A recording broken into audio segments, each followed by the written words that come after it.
arrive. Amka ungae kwa maana nuru yako inafika. Et la gloire de l'Éternel s'élève sur toi. Na utukufu ya Bwana imesimama juu yako. Voici les ténèbres couvrent la terre. Tazama giza linafunika dunia. Et l'obscurité les peuples. Na giza kubwa linafunika. Et l'obscurité les peuples. Na giza kubwa linafunika watu. Mais sur toi l'Éternel se lève. Lakini Bwana analamka juu yako. Sur toi sa gloire apparaît. Na juu yako utukufu yake inaonekana. Que Dieu bénisse sa parole, pouvez vous asseoir. Mungu abariki neno lake, mnaweza kuketi. Merveilleux Père, bénis cette parole. Place-la dans le cœur de chacun de nous. Nous nous attendons à toi au nom de Jésus-Christ. Amen. Amen. Bon, sur cette petite écriture, nous voudrons parler un peu sur de ces moments. De ces moments-là. Et notre inspiration est tirée dans la prédication et de ces moments-là. Prêcher, attends, je donne la date, prêcher le 31 décembre 1959. Le 31 décembre 1959. Donc, c'est une prédication que Frère Branham avait prêchée à la veille d'une autre année. Ni mahubiri yenye ndugu Branham arubiri mkwanza ya mwaka ingine. Alors nous allons juste donner une petite exhortation qui doit quand même nous aider tout au long de cette année. Nous venons de lire ici la Bible qui nous dit: lève-toi, sois éclairé. Ça, c'est dans le premier verset. Quand vous lisez les deux versets, vous pouvez même projeter ça là-bas. Quand vous lisez les deux versets, vous allez comprendre, vous allez constater que les deux versets semblent s'opposer. Le premier verset parle de la lumière qui vient de s'élever. Et le deuxième verset parle de l'obscurité totale. Donc il y a à la fois la lumière et l'obscurité. Et dans la prédication, Shalom. Shalom. Prêché le 12 janvier 64. Frère Branham dit ceci: nous sommes au point 41. Frère Branham dit ceci: et ici nous avons devant nous dans les deux écritures que nous avons lu quelque chose de très contrasté, l'un par rapport à l'autre.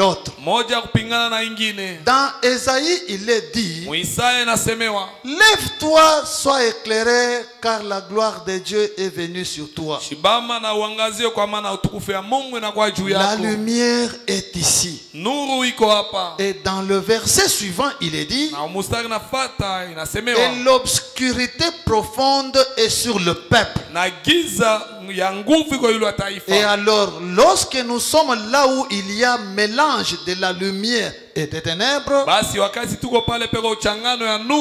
alors j'adresse ceci à l'église: Shalom, paix. Amani, amani. Découvrons ce qu'il en est. Branham dit: nous affrontons cette année où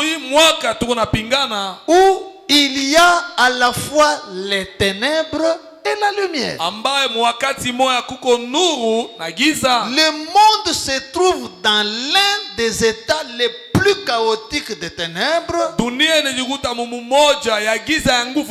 lequel il ne s'est jamais trouvé. Et c'est aussi, il se trouve pourtant dans la plus glorieuse lumière qui n'est jamais brillé. Et la lumière qui n'est jamais brillée, c'est ce message que nous croyons.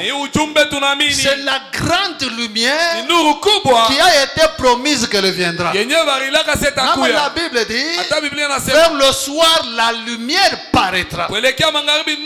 Cette lumière qui apparaît, c'est une grande lumière. Mais regardez que dans Ésaïe, on a promis la venue de cette grande lumière. Mais on a aussi promis la venue d'une grande obscurité. Et cette obscurité-là est sur le peuple, est sur les gens. C'est pourquoi aujourd'hui, nous voyons des gens qui agissent d'une manière là que vous ne pouvez pas comprendre. Vous verrez des gens qui viennent à l'église, vous leur présentez la grande lumière. Quand ils écoutent la grande lumière, ils croient ça. Ils sont satisfaits de ça. Mais quand ils vont quitter ici, le ténèbre commence à déranger. Et ils commencent à vivre contrairement à ce qu'ils ont écouté. On peut prêcher ici. Vous verrez des gens qui viendront. Ils vont reconnaître leur culpabilité. Ils vont pleurer. Oh, Seigneur, aide-moi. Désormais j'abandonne. Les mensonges j'abandonne. Ceci j'abandonne. Quand les gens parlent là, ce n'est pas qu'ils sont en train de mentir. Ils sont sincères dans ce qu'ils disent. C'est parce qu'ils sont devant la lumière. Mais quand ils vont quitter, ils seront devant le ténèbre. Et automatiquement, ils rentrent dans ce qu'ils avaient fait.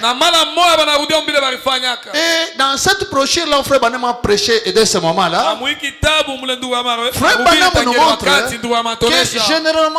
généralement le 31 décembre, quand les gens viennent à l'église, les gens, ils donnent des grandes promesses à Dieu.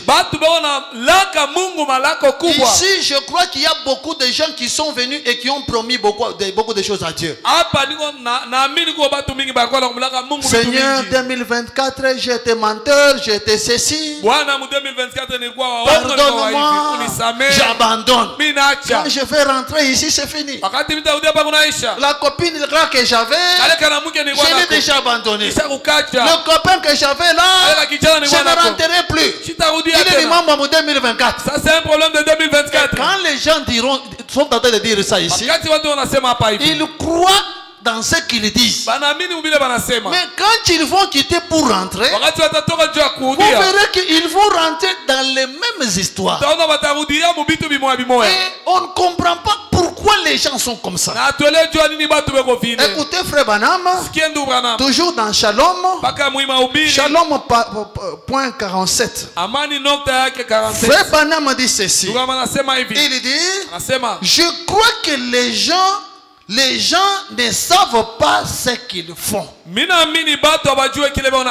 Ça c'est votre prophète. Je crois que les gens ne savent pas ce qu'ils font. Il semble que le temps est arrivé où les êtres humains sont à tel point portés au mal, si bien que c'est une chose pathétique. Il semble qu'il y a au-dessus des gens comme une ombre des ténèbres qui les oppresse.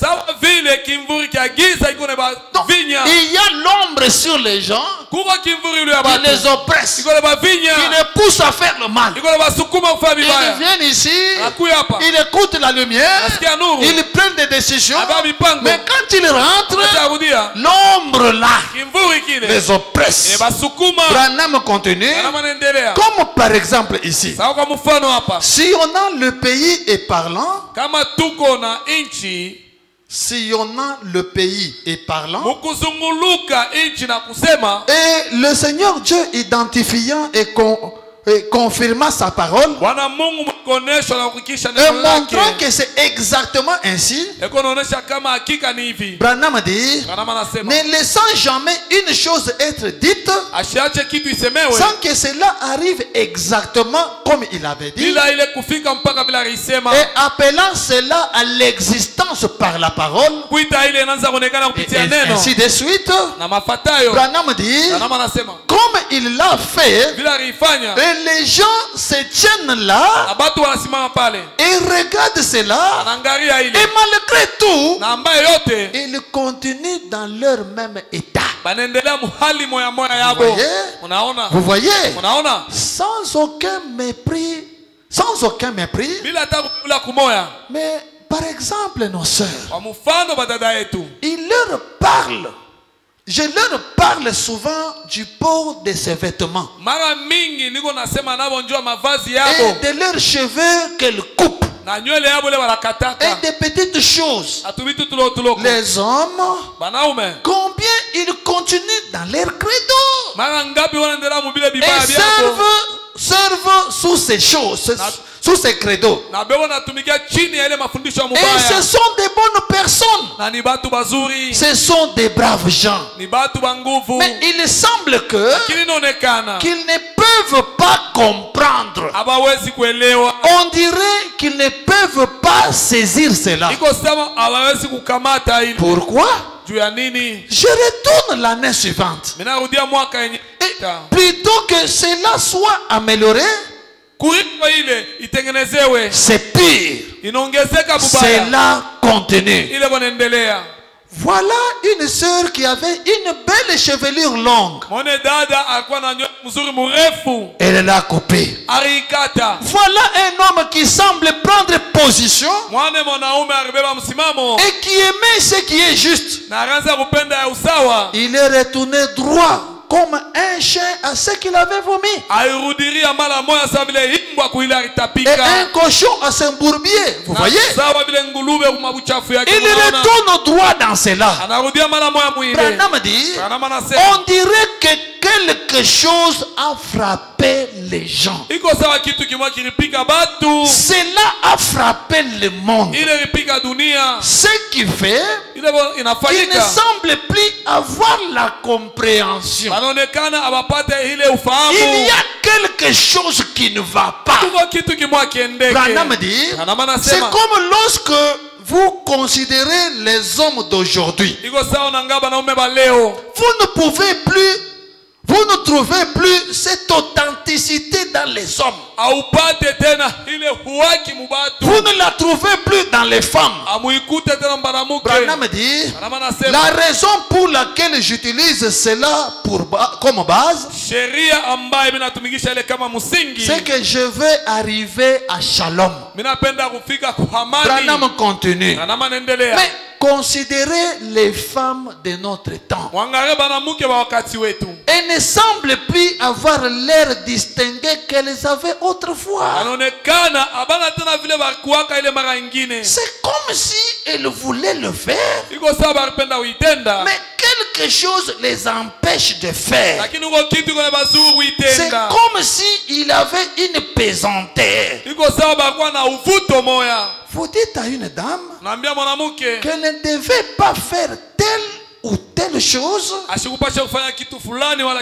la dame regarde cela et elle croit cela et elle veut croire cela.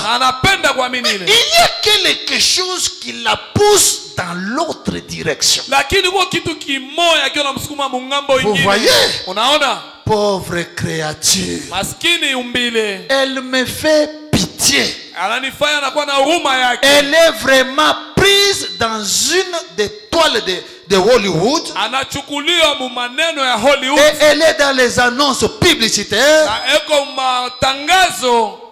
Dans les annonces publicitaires à la télévision, à la radio, dans les journaux, dans les vitrines de magasins, avec des habillements modernes.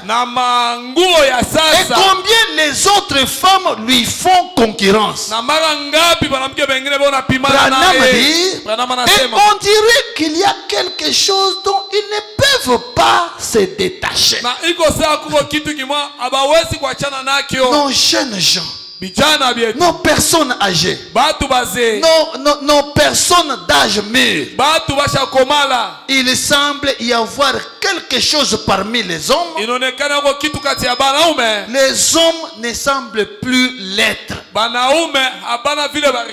ne semblent plus avoir cette touche masculine qu'ils avaient auparavant.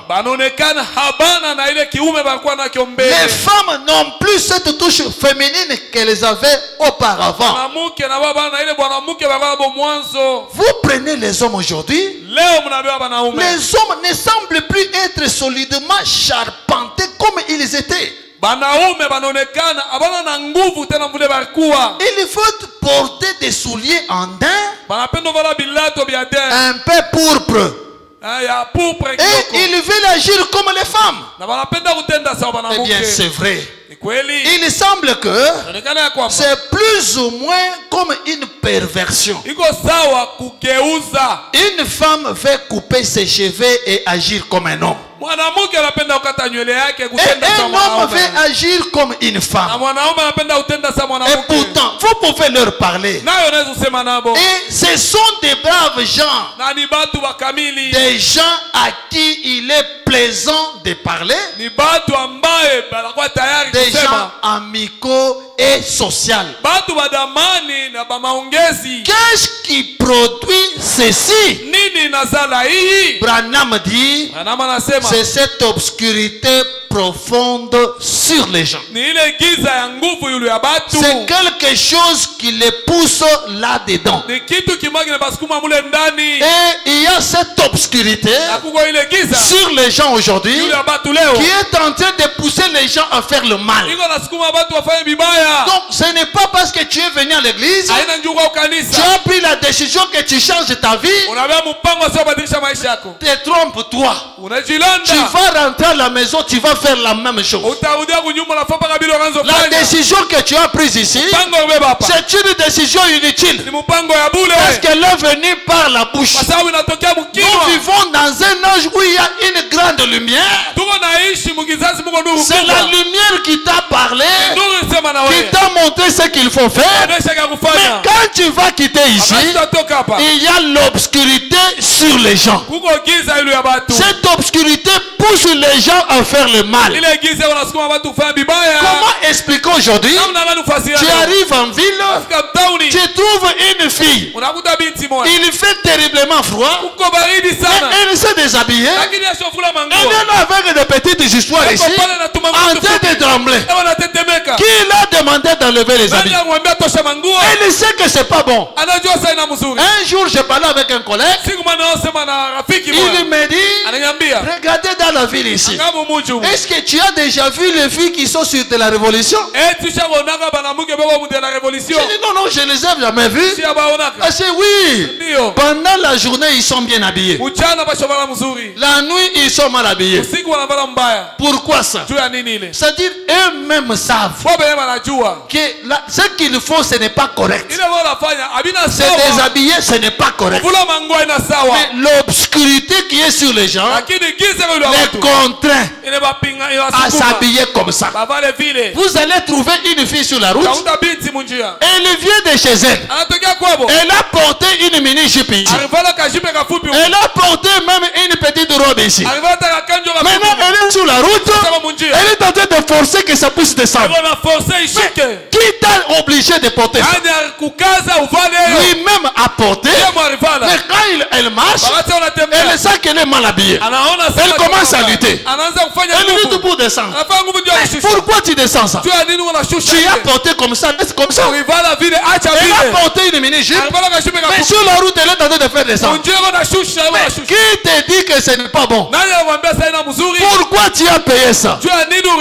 L'obscurité profonde sur les gens. Il y a une pression aujourd'hui sur les gens qui pousse les gens à faire le mal. Le mal que nous faisons, ce n'est pas parce que nous voulons le faire, mais parce qu'il y a une obscurité profonde profonde sur les gens, qui pousse les gens à faire ce qu'ils ne veulent pas.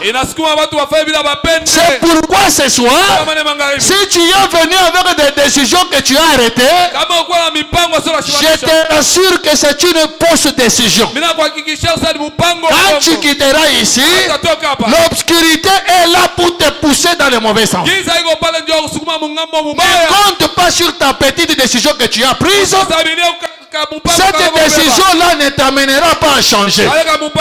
Celui qui amène le changement, c'est Jésus-Christ. Frère Branham dit, pour qu'une personne soit changée, il doit rencontrer Jésus. Tant que tu n'as pas encore rencontré Jésus, toutes les décisions que tu as prises ce soir, ce sont des décisions inutiles. Parce que l'obscurité est sur les gens. Tu vas quitter ici, tu feras la même chose. La meilleure chose à faire, c'est de chercher à rencontrer Jésus. Écoutez ce que Frère Branham dit. Dans la prédication, la plus grande bataille jamais livrée, traduction de la voix de Dieu. Écoutez Frère Branham, paragraphe 57, 56-57. Frère Branham dit ceci: quand une armée d'une nation se prépare à attaquer une autre nation, elle devrait d'abord s'asseoir et considérer ce qui convient et ce qui ne convient pas, et s'ils sont capables ou pas d'attaquer l'autre nation. Jésus l'a enseigné. Et si les gens faisaient ça, si les nations s'asseyaient, qu'elles s'arrêtaient à réfléchir à ces choses, des deux côtés, nous n'aurons plus de guerre. Maintenant, nous voyons que si un homme ne fait pas ça, si les chefs militaires de la nation ne s'assoient pas d'abord pour considérer et s'assurer qu'ils ont raison, ou que leurs motifs et leurs objectifs sont bons, examiner s'ils ont assez d'effectifs et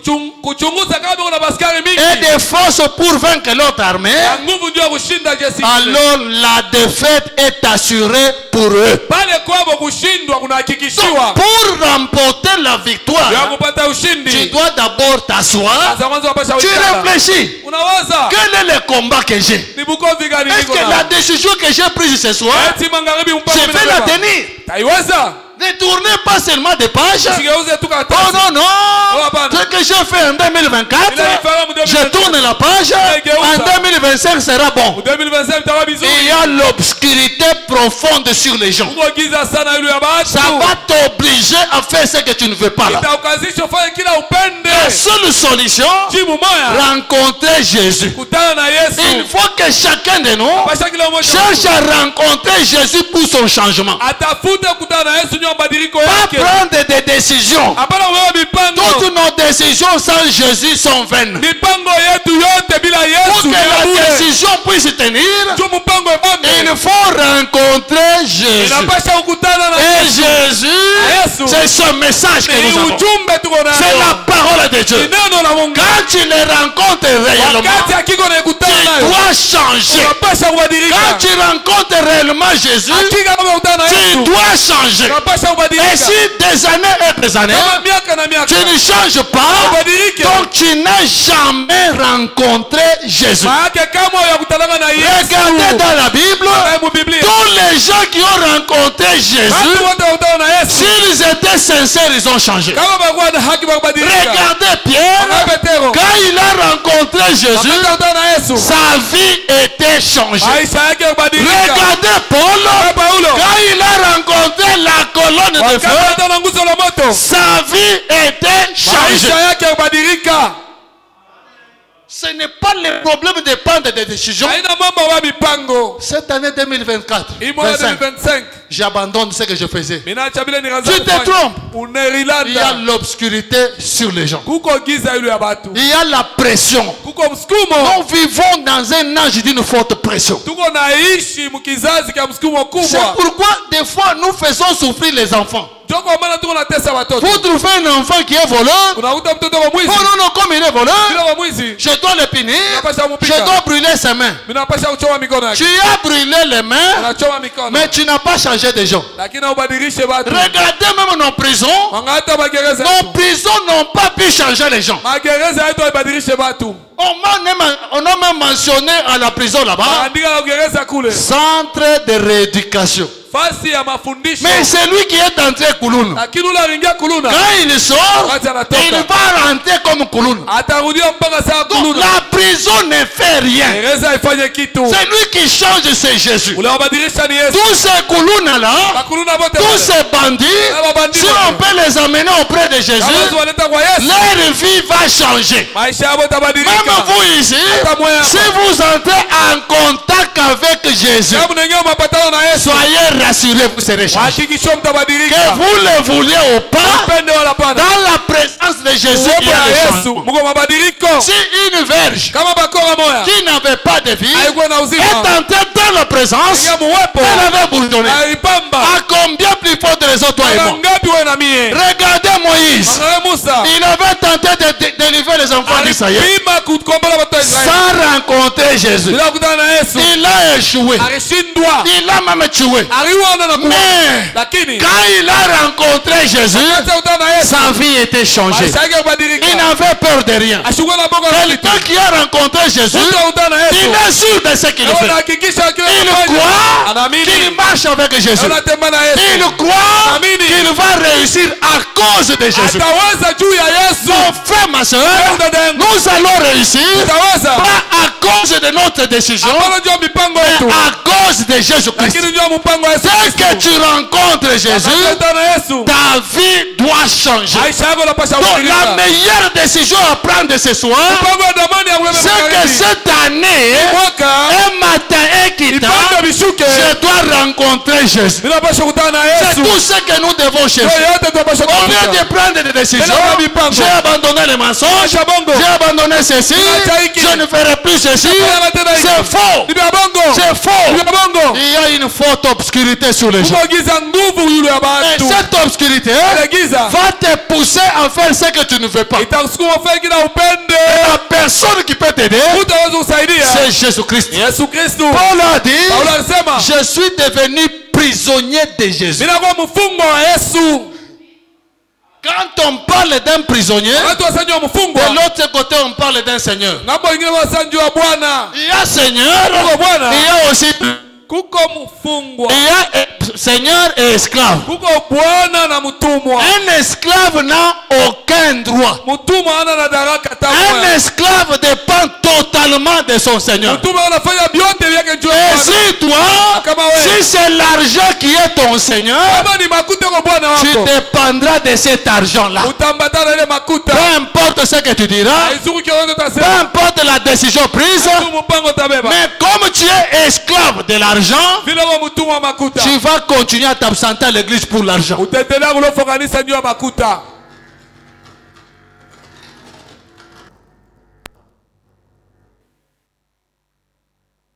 Chercher à rencontrer Jésus. Parce que nous vivons dans un âge où il y a une forte pression. La Bible nous dit il y a l'obscurité sur les gens et il y a aussi de grandes lumières. Souvent nous parlons toujours de la lumière, mais il y a des choses. Il y a la lumière, il y a aussi l'obscurité. Il y a une grande lumière, oui, mais il y a aussi une grande pression. L'homme lui-même nous dit que l'enfer est ouvert. tous les démons, depuis l'Éden jusqu'à aujourd'hui, ils sont à tes trousses. Tu vas te cacher où? Tu vas te cacher où? Le seul rocher, c'est Jésus-Christ. C'est là que nous devons nous cacher. Et quand tu deviens son esclave, peu importe ce qui arrive, même s'il faut dormir affamé, tu dormiras affamé à cause de Jésus. Écoutez Branham maintenant. Dans la prédication, écoutez d'abord. Branham est en train de nous montrer, même dans la Bible ici, prenons un cas d'une personne. On peut lire même dans Marc chapitre 5. C'est l'histoire d'un homme que nous connaissons bien. Les fous de Gadara. Écoutez frère, la Bible c'est qu'elle dit. Nous sommes dans Marc chapitre 5. À partir du verset 2. La Bible dit ceci. Aussitôt que Jésus fut hors de la barque, il vint au-devant de lui un homme sortant des sépulcres et possédé d'un esprit impur. Cet homme avait sa demeure dans les sépulcres et personne ne pouvait plus le lier, même avec des chaînes, car souvent il avait eu des fers aux pieds et avait été lié des chaînes, mais il avait rompu les chaînes et brisé le fer,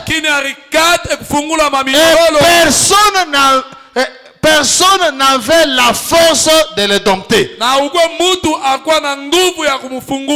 était sans cesse nuit et jour dans les sépulcres et sur les montagnes, criant et se meurtrisant avec des pierres. Ayant vu Jésus de loin, il courut, se prosterna devant lui et s'écriant d'une voix forte: qu'y a-t-il entre moi et toi, Jésus, fils de Dieu très haut? Je t'en conjure au nom de Dieu, ne me tourmente pas. Car Jésus lui disait: sors de cet homme esprit impur. Et il lui demanda: quel est ton nom? Légion est mon nom, lui répondit-il, car nous sommes plusieurs. Et il pria instamment de ne pas les renvoyer hors du pays.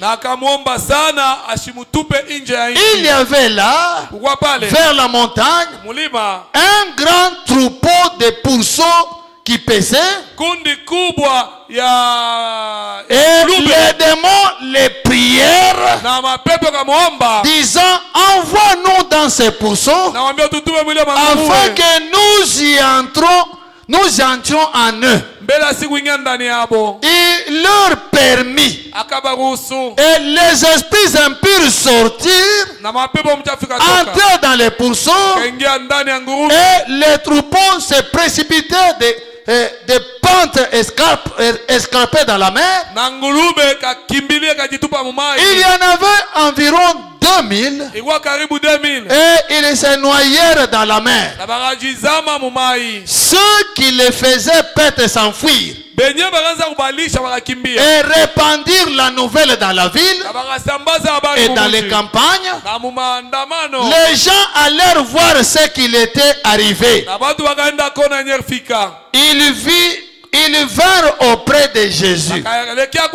Écoutez.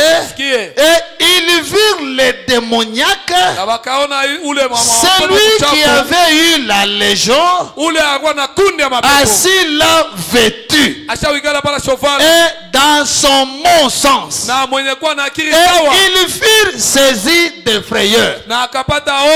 Cet homme de Gadara, Frère Branham lui-même nous dit que cet homme ici, c'était un bon monsieur. Il avait une famille, il avait une femme, il avait même des enfants. Et c'était un chrétien. Branham dit, pendant qu'il se promenait, un jour on l'a invité dans une fête païenne. Quand il est arrivé à la fête, on lui a demandé de boire un peu de bière. Il a refusé. Son ami a insisté. Son ami a dit, à cause seulement de notre amour, prends même un peu. Branham dit, cet homme a pris un peu de vin. Et Branham dit, le premier démon est entré. Quand il est rentré chez lui, il a rencontré sa femme.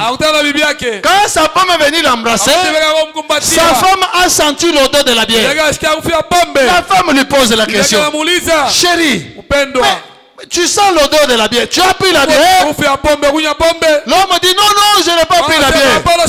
Il a menti, un deuxième démon est entré.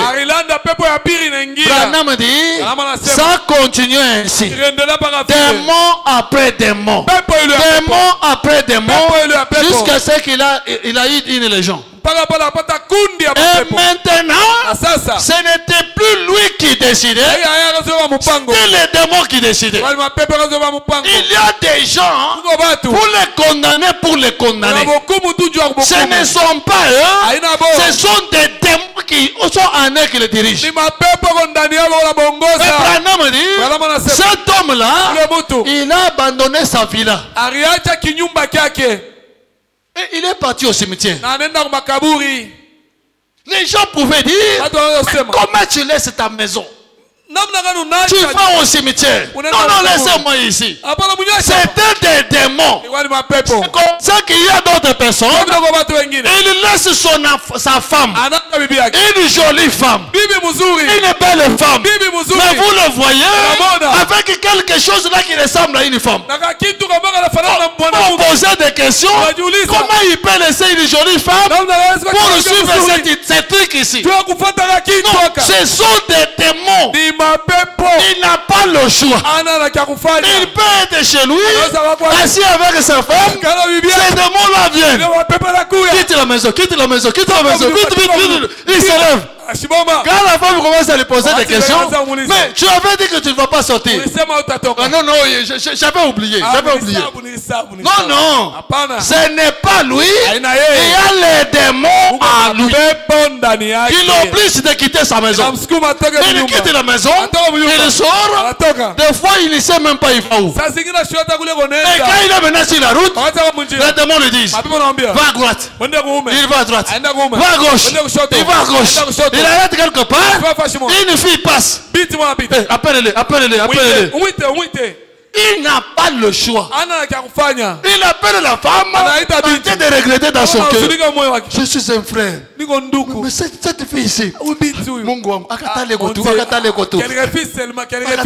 C'est quoi Mel? Akatale tout, akatale tout. Pourquoi lui-même en train de se contredire? Esclave des démons. Et cet homme de Gadara était devenu esclave des démons. Ce sont les démons qui décidaient. Laisse ta maison. Il laisse sa maison. Il est sorti. Va au cimetière. Il va au cimetière. Il rentre au cimetière. Il s'assoit. Sous le froid. Des fois il ne mange même pas. Et pourtant chez lui, il a une grande villa. Il a des chambres. Quand vous voyez des gens comme ça, ne cherchez pas les condamner. Il est pris dans les... Il est dérangé par des démons. Pour la délivrance, il faut amener cette personne à Jésus. Branham me dit que cet homme de Gadara, quand il était là au cimetière, qu'il arrivait des fois, les bons sens revenaient. Parce que Frère Branham nous dit que la folie est en intermittence. La folie n'est pas là d'une manière permanente, non. Les gens qui ont déjà eu le temps de fréquenter les fous, ils savent ça. Un fou, tu peux être à ses côtés. Tu lui poses la question: comment tu es devenu fou? Il t'explique bien l'histoire. J'avais fait ça, j'avais fait ceci, j'avais fait... Chez vous, c'est où? C'est là-bas, c'est ceci. Mais tu peux aller. Oui, je pars. Tu le verras se lever. Il commence à partir. Après, il commence à rentrer. Tu lui poses la question: chez vous, c'est où? Je ne sais pas. Donc, ces démons-là sont revenus. Et c'était ça avec ce fou de Gadara. Quand il était au cimetière, d'abord, la famille a tout fait pour délivrer cet homme. On va prendre quelqu'un dans cet état-là, on va le lier. Ce ne sont pas les chaînes qui délivrent. On l'a lié. Il a brisé les chaînes. Il est rentré au cimetière. On le tape. Il rentre au cimetière. La famille a fait tout ce qu'elle pouvait faire. Ça n'a pas tenu. Et cet homme de Gadara, lui-même au cimetière là où il était, quand la conscience vient, j'ai laissé ma villa. J'ai laissé tout. Maintenant ici. Non, je dois rentrer chez moi. Il se lève. Branham dit, quand il commence à rentrer, ces démons-là arrivent. Alors, il rentre encore au cimetière. Mais qu'est-ce qui a fait qu'il puisse changer? Contact avec Jésus. Qu'est-ce qui fera que nous puissions changer? Contact avec Jésus. Cette année, cherchons à rencontrer réellement Jésus. Voilà la décision. Rencontrons réellement Jésus et les choses vont changer. Mais les décisions que nous prenons à nous-mêmes, nous nous trompons. Nous allons encore violer ces décisions-là. Écoutez, Frère Branham, en tout cas, donnez-moi même 5 minutes, j'arrête. Frère Branham dit ceci. Il dit, nous sommes dès ce moment-là. Prenons le paragraphe même 63. Frère Branham dit ceci. Prenons un couple de jeunes mariés. Ils sont mariés depuis un certain temps. Ils ont fait leurs vœux. Ils se sont fait des vœux de loyauté. Ils ont dit, nous allons nous aimer, nous honorer et nous chérir l'un l'autre tant que nous serons tous deux en vie. Branham dit, mais il vient un moment où quelque chose se passe. Chacun de nous peut vérifier dans sa vie. Il verra qu'il y a eu quelque chose qui est arrivé, qui a fait qu'il puisse sortir du message, qui a fait qu'il puisse changer de comportement, qui a fait qu'il soit têtu envers sa femme, son mari, qui fait qu'il puisse se révolter contre son mari. Donc il y a toujours un temps. Branham dit, il y a un temps où quelque chose se passe. Et peut-être tous leurs vœux. Sautons un peu. Allons à l'essentiel. Paragraphe 66. Frère Branham dit ceci. Nous commettons des erreurs. Et nous faisons nos vœux la nuit du nouvel an. Pour les briser juste les jours suivants. Nous tournons de nouvelles pages et nous faisons des vœux. Et nous allons chez les prêtres. Frère Branham dit, nous ne le faisons pas, mais les catholiques le font.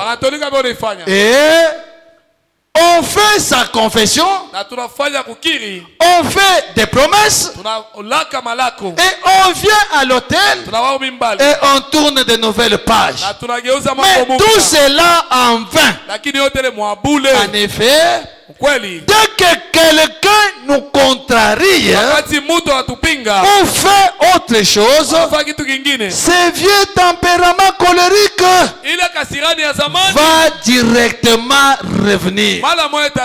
Chaque fois que vous avez des difficultés ou quelque chose de cela, cela revient. Branham dit, mais il y a un lieu qu'un homme peut atteindre à un niveau, à un moment, qui le changera pour toujours, qui le changera pour l'éternité. Jésus a dit, je ne mettrai pas dehors celui qui viendra à moi. Écoutez Branham. Quand un homme vient à Dieu, alors toute sa destinée éternelle est changée. Et quand un homme rencontre Dieu, il ne sera plus jamais le même après. Vous ne pouvez pas rencontrer Dieu et demeurer la même personne qu'avant.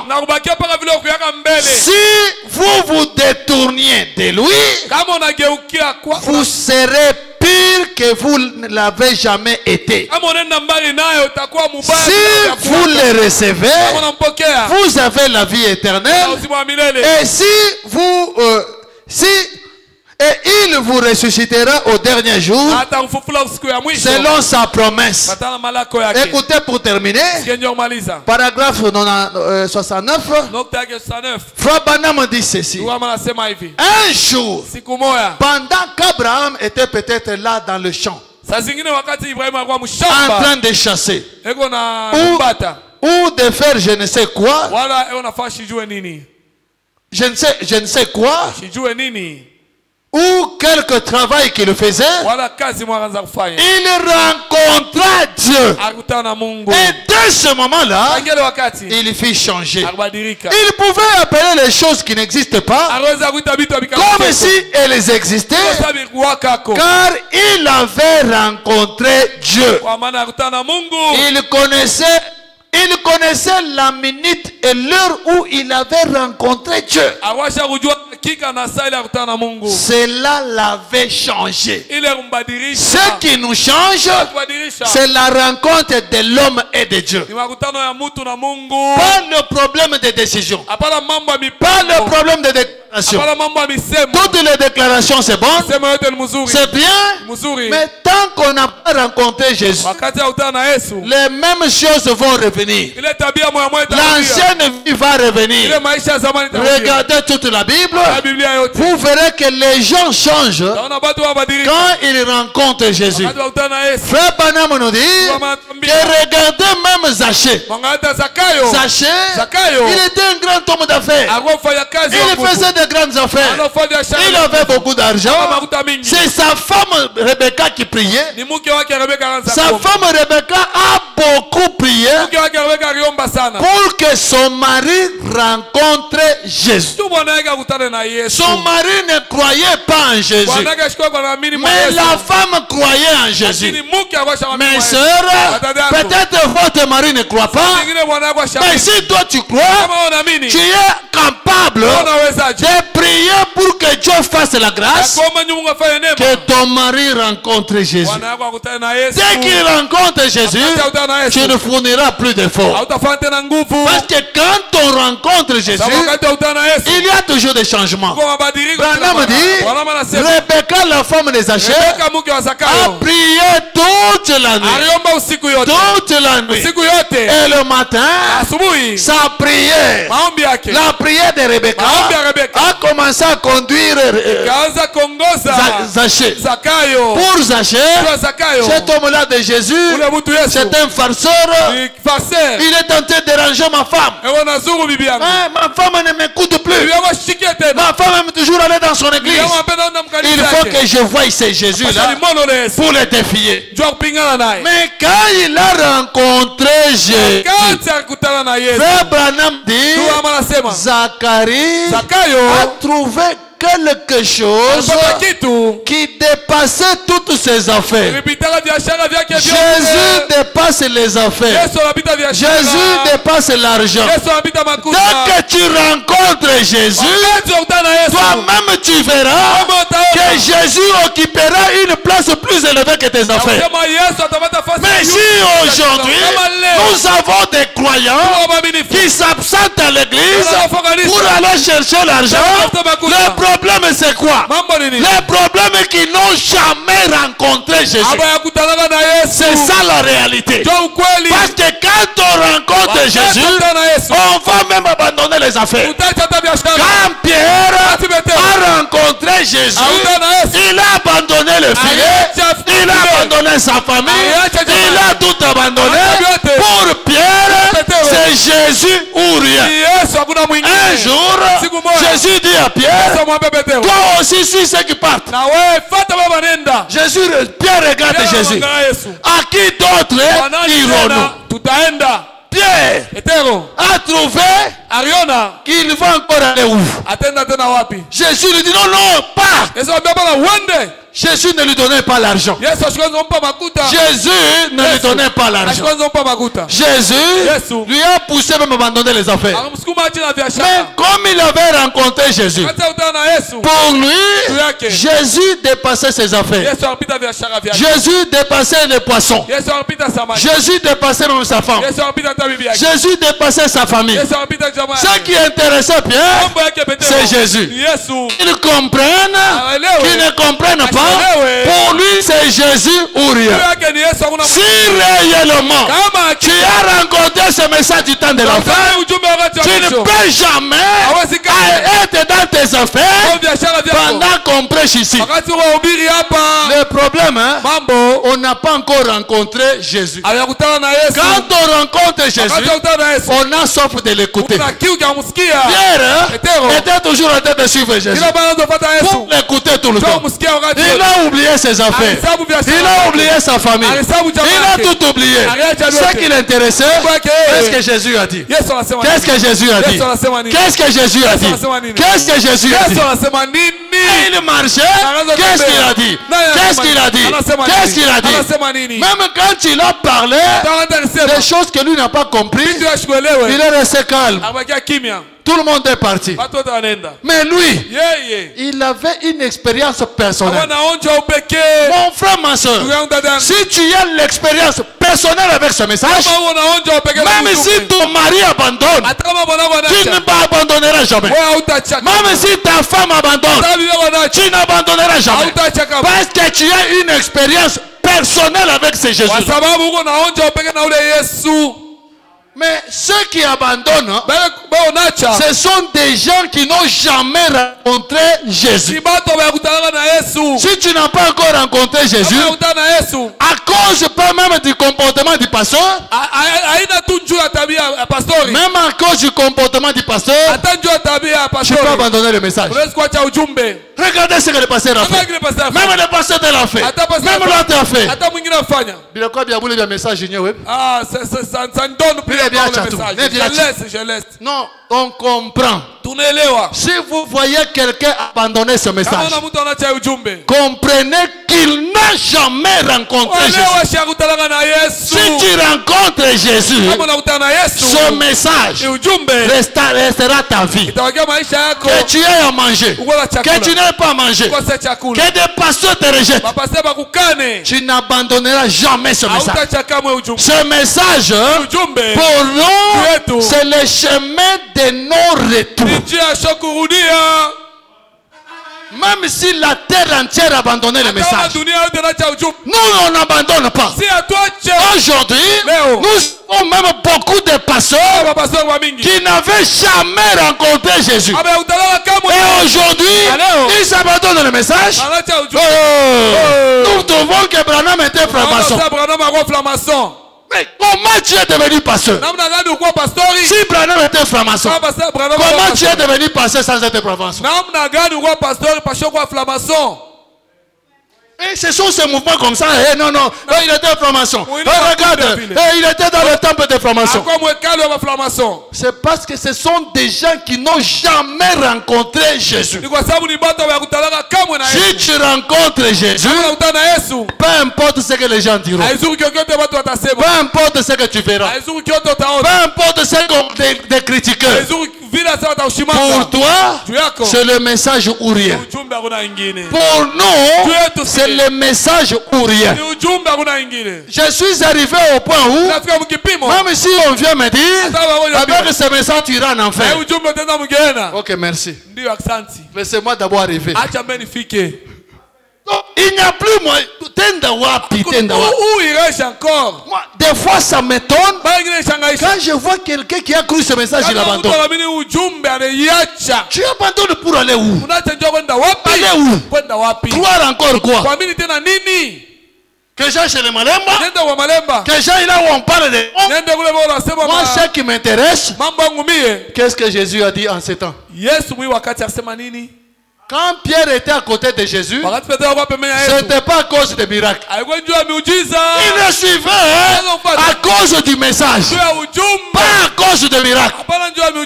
Regardez, Jésus un jour, il se retrouve quelque part. Un groupe là de gens qui avaient besoin de miracles.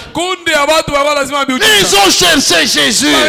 Ils sont allés ici, ils sont allés là-bas. Et quand ils rencontrent Jésus, maître, nous t'avons beaucoup cherché. On est parti partout.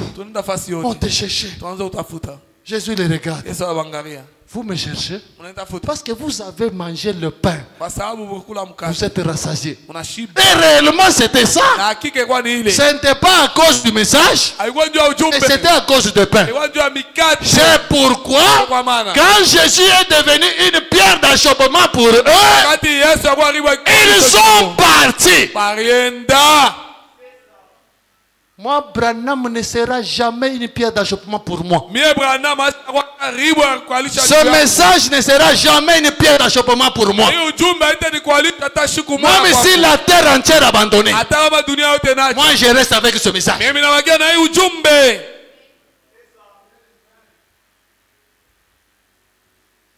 Ça ne sert à rien de prendre beaucoup de décisions. Cette année 2025, j'ai abandonné ceci. Je ne ferai plus ça. Je ne ferai plus ça. C'est bien de le dire. Ce sont des décisions que nous prenons. Mais cette décision-là ne tiendra pas. Ne tiendra pas mon frère. Ne tiendra pas ma soeur. Tout ce que nous pouvons faire, cherchons à rencontrer Jésus. Le vrai Jésus. Ne cherchons pas à suivre les autres. Il y a des gens à l'église, il ne sait pas pourquoi il est là. Si toi tu commences à suivre les gens, tu commences à suivre les mouvements, tu risques un jour d'abandonner ce message. Alors, tout ce que nous pouvons faire, ou la décision que nous devons avoir dans notre église, aujourd'hui nous sommes le premier, que ce soit la décision de chacun de nous, il faudrait que je rencontre réellement Jésus. Il faut que j'ai une expérience personnelle. Frère Branham dit, regardez même Moïse. Moïse, quand il était encore en Égypte, il évoluait avec le Dieu d'Abraham. Oh, le Dieu d'Abraham, le Dieu d'Isaac, oh, le Dieu d'Israël. C'est comme ça qu'il évoluait. Mais devant les buissons ardents, quand lui-même, lui seul a rencontré la colonne de feu, qui pouvait le mentir? Qui pouvait le détacher du message? Ce n'est pas Pharaon qui pouvait le détacher. Branham dit, depuis ce jour-là, Moïse a commencé à dire, le Dieu d'Abraham, le Dieu d'Isaac, le Dieu d'Israël, mon Dieu aussi. Mon frère, ma soeur, ne marche pas avec le Dieu d'Abraham. Il faut qu'il soit aussi ton Dieu. Oh, j'appelle le Dieu de Branham sur la scène. J'appelle le Dieu de Pasteur sur la scène. Appelle aussi ton Dieu sur la scène. Il faut que ton Dieu, tu puisses l'expérimenter. Branham dit, à quoi servirait à un homme qui a froid lui présenter un feu peint? Les histoires là de John Charit, tout le miracle que nous voyons dans le message, c'est en quelque part ce sont des feux peints. C'est du passé. C'est du présent par rapport à l'âge. Mais par rapport à 2025, c'est du passé. Oh, Dieu nous a assistés. Nous avons acheté cette église. C'est du passé. C'est du passé. Nous avons besoin de Dieu en présent. Oh non, Dieu m'avait guéri. C'est du passé. Le Dieu au temps présent. Nous sommes en 2025. Il faut qu'en 2025, que chacun de nous expérimente son Dieu. Nous sommes arrivés au point où chacun doit avoir une expérience individuelle avec son Dieu. Laissez les pasteurs tranquilles. Laissez les prédicateurs tranquilles. Laissez les tabernacles tranquilles. Toi seul avec ton Dieu. Parce qu'aujourd'hui, vous trouvez des gens, les choses que nous voyons dans les églises. Regardez ma pasteur. Commence à grossir. Commence à voler nos dîmes. Même si est-ce que tu as une expérience personnelle avec ton Dieu? Comment si on volait des dîmes, ils auront des problèmes avec leur Dieu. Qu'est-ce que toi tu gagnes en ça? Les débats autour de ça. Le pasteur, il commence à faire la théologie. Théologie, où en sommes-nous? Est-ce que c'est ton problème?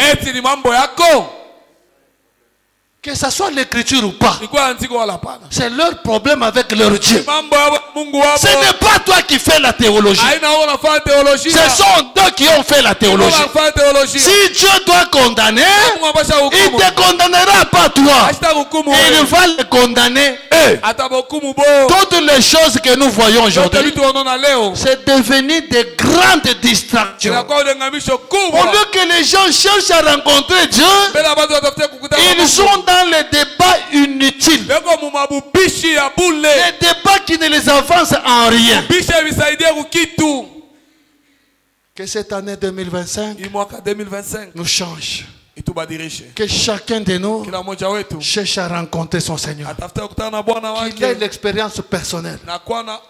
Ne cherchez même pas à vérifier à l'épouse parole combien de gens ont le Saint-Esprit. Ça, ce n'est pas ton problème. Toi-même. Toi-même.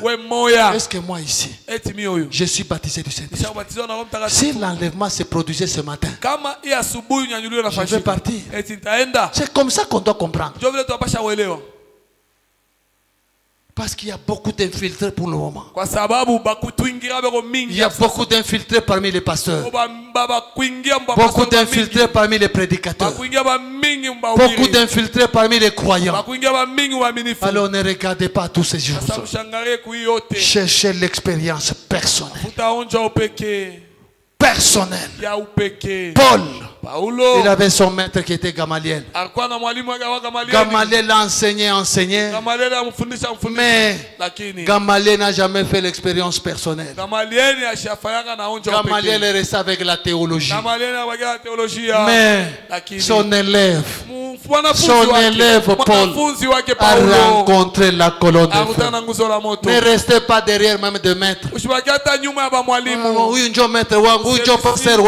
mon maître. Gamaliel, il était le maître de Paul.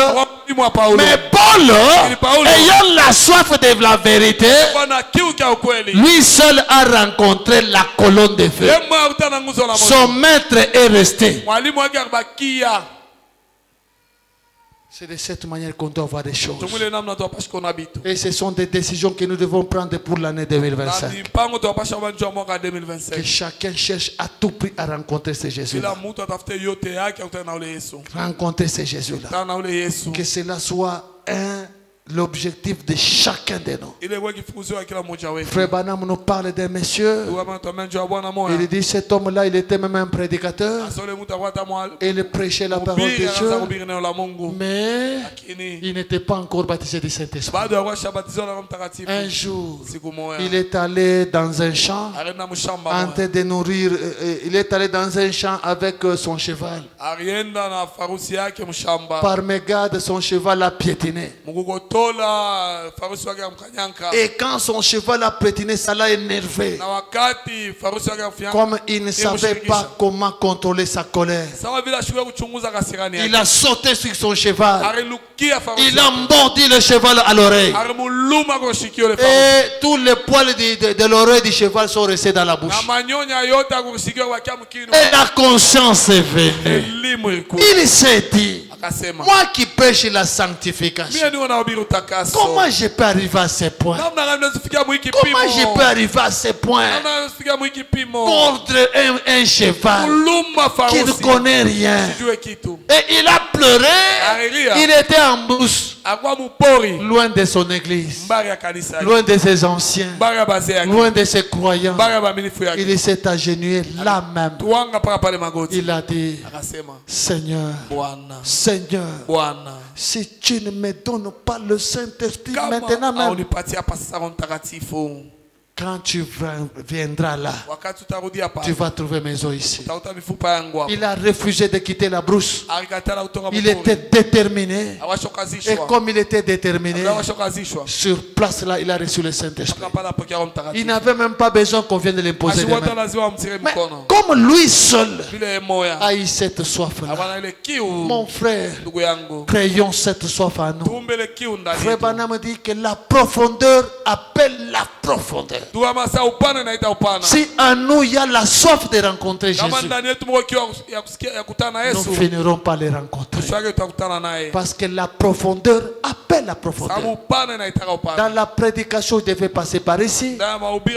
Frère Branham dit, quand un homme est déterminé à rencontrer Jésus, Dieu fera en sorte qu'il puisse les rencontrer. Que cela soit notre détermination cette année, de rencontrer Jésus. Et nos vies vont changer. Nous ne resterons plus les mêmes. Mais les décisions que nous prenons par la bouche, nous les prenons en vain. Demain, après-demain, nous allons faire les mêmes choses. Que le Seigneur bénisse.